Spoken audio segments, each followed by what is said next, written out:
وسلم آج در و دیوار. بسم اللہ الرحمن الرحیم. محترم ناظرین کرام، ربیع الاول اسپیشل کے ایک اور خوبصورت پروگرام کے ساتھ آپ کی خدمت میں میزبان سرور نقشبندی حاضر خدمت ہے.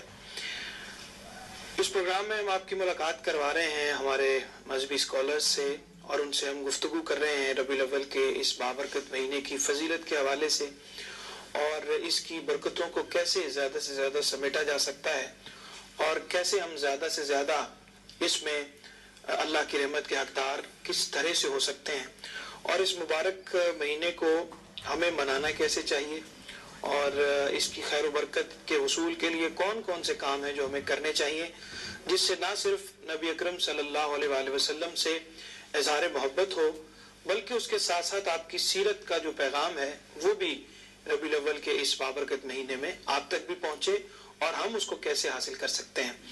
آج ہمارے ساتھ اوکاڑا سے ہمارے ممتاز مذہبی اسکالر خواجہ اظہار الحق مسعود شاہ صاحب تشریف رکھتے ہیں. السلام علیکم. وعلیکم السلام. بہت شکریہ جناب، آپ تشریف لائے. نبی اکرم صلی اللہ علیہ وسلم کے بارے میں ارشاد باری تعالیٰ ہے کہ وَمَا أَرْسَلْنَاكَ إِلَّا رَحْمَةً لِّلْعَالَمِينَ، کہ آپ کو تمام جہانوں کے لیے رحمت بنا کر بھیجا گیا. تو اس کا ایک تو مفہوم بہت وسیع و عریض ہے، اور اس کے بہت سارے رحمت کے پہلو ہیں، لیکن میں یہ چاہوں گا کہ نبی اکرم صلی اللہ علیہ وآلہ وسلم کی بحیثیت رحمت للعالمین جو آپ کا حوالہ ہے، جو آپ کی شخصیت ہے اور بہت بڑا حوالہ ہے، اس حوالے سے آپ کیا کہیں گے؟ وما ارسلناک الا رحمۃ للعالمین، یہ اللہ تعالیٰ نے اعزاز بخشا ہے نبی پاک صلی اللہ علیہ وسلم کو کہ آپ صرف مسلمانوں کے لیے ہی نہیں بلکہ تمام جہانوں کے لیے رحمت بنا کے میں نے آپ کو بھیجا ہے. سبحان اللہ. اور اس کا جو عملی مظاہرہ ہے وہ حضور نبی پاک صلی اللہ علیہ وسلم کی حیات اقدس میں موجود ہے کہ بوڑھے، یتیم، جوان، خواتین، چرند پرند، جانور، حیوانات، ہر ایک کے اوپر آپ کی رحمت جو ہے وہ برسی ہے، اور ہر کوئی بھی آپ کی رحمت سے محروم نہیں رہا. بالکل صحیح. دشمنوں کو بھی آپ نے، یعنی اگر آپ کو گالیاں دی گئی تو جواب میں دعائیں دی ہیں آپ نے. اور مولانا علی نے اسی لیے اپنے مسدس علی میں ذکر کیا کہ وہ نبیوں میں رحمت لقب پانے والا، مرادیں غریبوں کی بر لانے والا، مصیبت میں غیروں کے کام آنے والا، وہ اپنے پرائے کا غم کھانے والا. ماشاءاللہ. اسی بات کو آگے بڑھاتے ہوئے آپ نے جیسے ذکر کیا کہ آپ کی جو شخصیت ہے، آپ کا جو کردار ہے، اس سے نہ صرف اپنے فیضیاب ہوئے ہیں بلکہ آپ نے دشمنوں کو بھی، غیروں کو بھی اپنے اس کردار سے، اپنے اس رحمت للعالمینی کے وصف سے ان کو قریب لانے کے لیے اسی بات کو میں چاہوں گا اور زیادہ آگے بڑھاتے ہوئے، کیونکہ جانوروں کے حوالے سے بھی آپ کا رحمت کا اور کرم کا، محبت کا بہت سارے واقعات ہمیں ملتے ہیں. صحابہ اکرام کے ساتھ جو آپ کا محبت کا رشتہ تھا، پھر صحابہ کی جو محبت تھی حضور سے، اس حوالے سے، اور پھر اغیار کے ساتھ جو آپ نے محبت کا اور رحمت کا سلسلہ کیا، اس بات کو مزید چاہوں گا. دیکھیے نا، ایک دفعہ آپ مال غنیمت تقسیم فرما رہے تھے تو ایک بدو نے آ کے آپ کے چادر مبارک کو کھینچا اور بے ادبی سے کہا کہ محمد مجھے بھی دو، تم اپنے باپ کا تقسیم نہیں کرتے.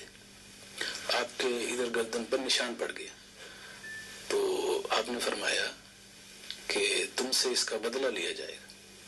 تو اس نے کہا کہ بدلہ نہیں لیا جائے گا. آپ نے فرمایا کہ کیوں نہیں لیا جائے گا؟ اس نے کہا اس لیے کہ آپ برائی کا بدلہ اچھائی سے دیتے ہیں. تو آپ مسکرا پڑے اور اس کو عطا فرمایا. اس طرح بے شمار مثالیں ہیں کہ وہ مائی آپ کے اوپر کوڑا پھینکتی تھی تو ایک دن بیمار ہو گئی تو خود تشریف لے گئے اور جا کر تیمارداری کی، اور آپ کے اسوہ اسنا سے، آپ کے اخلاق عالیہ سے متاثر ہو کر وہ کلمہ پڑھ کر مسلمان ہو گئے.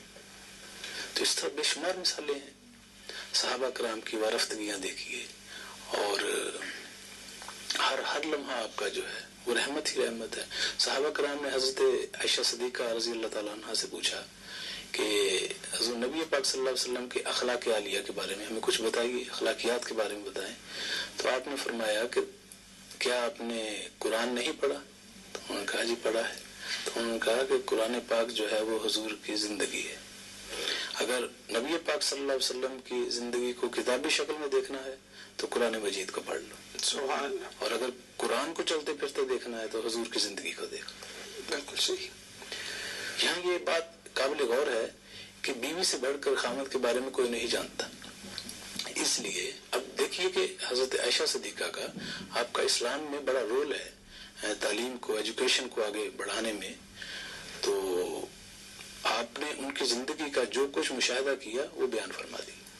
اچھا، اسی بات کو اس کے جو ذیلی عنوانات ہیں اس پہ میں یہ چاہوں گا کہ آپ کی جو محبت کا انداز ہے، جو رحمت ہے، بچوں کے ساتھ جو آپ کا شفقت کا، محبت کا انداز ہے، بنیادی طور پہ تو آپ کی سیرت کے ہر پہلو سے ہمیں میسیج ملتا ہے بچوں کے لیے، نوجوانوں کو موٹیویٹ کرنے کے لیے. پھر جس طرح سے آپ نے صحابہ کرام کی جماعت تیار کی اور وہ کس طرح سے وہ دین کے لیے مر مٹنے پہ تیار ہوئے، اپنا مال جان اسباب ہر چیز قربان کرنے کے لیے تیار ہوئے. پھر خواتین کے حوالے سے ہم دیکھتے ہیں، بیٹی کے ساتھ آپ کی محبت دیکھتے ہیں. تو ان سارے جو ہمارے یہ قریبی رشتے ہیں، جو بچوں کا رشتہ ہے، جو احباب کا رشتہ ہے اپنے گھر والوں، احباب، اعزاء و اقارب کے ساتھ، اور پھر حضرت خدیجہ الکبریٰ رضی اللہ تعالیٰ عنہ کی سہیلیوں کو بھی بلایا کرتے تھے آپ خاص موقع پہ. تو میں چاہوں گا کہ یہ بھی کچھ چیزیں آپ اس میں ایڈ کیجیے. اسی طرح ہے نا کہ جب آپ عید کا موقع ہے تو آپ تشریف لے جا رہے ہیں، حضرت امام حسن حسین آپ کے ساتھ ہیں، تو ایک بچہ یتیم جو ہے وہ نظر آیا، تو اس کے وہ کپڑے نہیں پہنے ہوئے کوئی وہ، تو آپ نے پوچھا کہ تم نے عید کی تیاری نہیں کی؟ تو اس نے کہا کہ میرا باپ نہیں ہے، ماں باپ نہیں ہے، تو میرے پاس کچھ نہیں تھا، میں نہیں انتظام کر سکا. تو آپ اس کو گھر لے کر گئے اور اس کو آپ نے اچھے نئے کپڑے پہنائے اور کہا کہ آج کے بعد محمد تمہارا والد ہے. اور یہ محبت کے انداز حضور کی زندگی میں آپ کو جا بجا نظر آئیں گے. اور سب سے بڑی بات یہ کہ اسلام جو ہے یہ تلواروں سے نہیں بلکہ یہ اخلاقیات اسلام سے پھیلا ہے. بے شک فتح مکہ جو ہے اس کی سب سے بڑی مثال ہے. اور فاتحین پوری دنیا کے جب علاقوں کو فتح کرتے ہیں تو تاریخ بھری پڑی ہے کہ ان کے رویہ ان کا کیسا رہا مفتوحین کے ساتھ. اور پھر اسی تناظر میں اور اسی مقابلے میں اگر نبی اکرم صلی اللہ علیہ وسلم کی جو سیرت دیکھتے ہیں تو اس میں فتح مکہ کا میں چاہوں گا کہ اس میں آپ ضرور سوال. جی، جب فتح مکہ ہوئی ہے تو اس وقت آپ صلی اللہ علیہ وسلم نے مشورہ فرمایا، جب تمام دشمنان اسلام جو تھے، کفار مشرکین تھے، ان کو جب گرفتار کر کے لے آئے تو آپ نے حضرت عمر فاروق سے مخاطب ہو کے کہا کہ کیا خیال ہے آپ کا ان کے بارے میں، کیا کرنا چاہیے؟ تو انہوں نے کہا کہ میرا خیال یہ ہے کہ ان کو قتل کر دینا چاہیے، کیونکہ انہوں نے آپ کو بہت تکلیفیں دی ہیں، بہت اذیتیں دی ہیں. تو پھر آپ مخاطب ہوئے حضرت سیدنا ابو بکر صدیق رضی اللہ تعالیٰ عنہ کی طرف کہ آپ کا اس کے بارے میں کیا خیال ہے؟ تو انہوں نے کہا کہ یا رسول اللہ میرا یہ خیال ہے کہ ان کو معاف کر دینا چاہیے. تو حضور نے یہ مشورہ قبول فرمایا. دونوں کا مشورہ جو تھا وہ محبت کے تحت ہی تھا. بالکل. تو اب وہ جو فتح عام کا اعلان ہوا ہے تو اس کا نتیجہ یہ ہوا کہ وہ تمام لوگ جو تھے وہ آپ کے اخلاق سے متاثر ہو کر مسلمان ہو گئے اور ان کی آنے والی نسلوں سے اسلام کو تقویت پہنچی، پختگی ہوئی اور دین زیادہ جو ہے وہ وسیع ہوا. میں خواجہ اظہار الحق مسعود شاہ صاحب سے گزارش کروں گا کہ آخر میں ربیع الاول کے اس بابرکت مہینے کے حوالے سے ہمارے سننے والوں کے لیے کوئی میسج. یہ قرآن مجید میں ارشاد الہی ہے، لقد کان لکم فی رسول اللہ اسوۃ حسنہ، کہ بے شک تمہارے لیے رسول اللہ صلی اللہ علیہ وسلم کی ہستی جو ہے وہ ایک بہترین نمونہ ہے زندگی گزارنے، ایک بہترین رول ماڈل ہے. نبی پاک صلی اللہ علیہ وسلم کی زندگی پر اگر ہم عمل کریں گے تو کوئی وجہ نہیں ہم کامیاب نہ ہو سکے. آج کا دور جو ہے اس میں سب سے بڑا مسئلہ یہ ہے کہ ہمارے معاشرے کے اندر عدم برداشت کا جو ہے وہ زیادہ رجحان ہو گیا ہے. تو یہ سراسر خلاف اسلام ہے یہ رویہ. اسلام چاہتا ہے تحمل، بردباری، عفو، درگزر اور یہ جو قوت برداشت ہے یہ پیدا کی جائے. اور حضور نبی پاک صلی اللہ علیہ وسلم کی زندگی مبارکہ کو ہم دیکھیں، صحابہ کرام کو دیکھیں، تابعین، تبع تابعین، اولیاء کرام، بزرگان دین، ان سب کی زندگیوں میں یہی وصف جو ہے تحمل، بردباری، اخلاق، محبت، بھائی چارہ، مساوات، یہ چیزیں نظر آتی ہیں. اپنا ہو، بیگانہ ہو، جاننے والا ہو، نہ جاننے والا ہو، ہر ایک کے ساتھ پیار، محبت، اخوت کے ساتھ. حضور نبی پاک صلی اللہ علیہ وسلم کی زندگی آپ دیکھیں، آپ نے فرمایا جس کا اخلاق اچھا نہیں اس کی کوئی چیز بھی قبول نہیں. جتنی بھی عبادات ہیں وہ اگر اخلاق اس کے اندر جو ہے وہ اخلاقیات مکمل درجے پر نہیں پہنچی تو ہر چیز بے معنی ہے. بالکل صحیح. آپ نے فرمایا کہ میں اخلاقیات کو بلندی پر پہنچانے کے لیے بھیجا گیا. بہت شکریہ جی خواجہ اظہار الحق مسعود شاہ صاحب، آپ تشریف لائے اور اتنی خوبصورت گفتگو نبی اکرم صلی اللہ علیہ وسلم کی سیرت کے حوالے سے، اور خاص طور پہ جو میسج آپ کی طرف سے ملا کہ ہمیں اپنے اندر تحمل، بردباری اور برداشت، قوت برداشت کو بڑھانے کی کوشش کرنی چاہیے. اور ہم چھوٹی چھوٹی سی باتوں پر ہمارے معاشرے میں جو ہم لڑائی جھگڑے پہ اتر آتے ہیں اور بہت بات کو طول دے دیتے ہیں، اور صرف تحمل اور بردباری اور برداشت کا جذبہ اگر پیدا کر لیجیے اور نبی اکرم صلی اللہ علیہ وسلم کی سیرت کو اگر دیکھیں تو آپ نے اپنی جو جان کے دشمن تھے ان کو بھی معاف فرما دیا.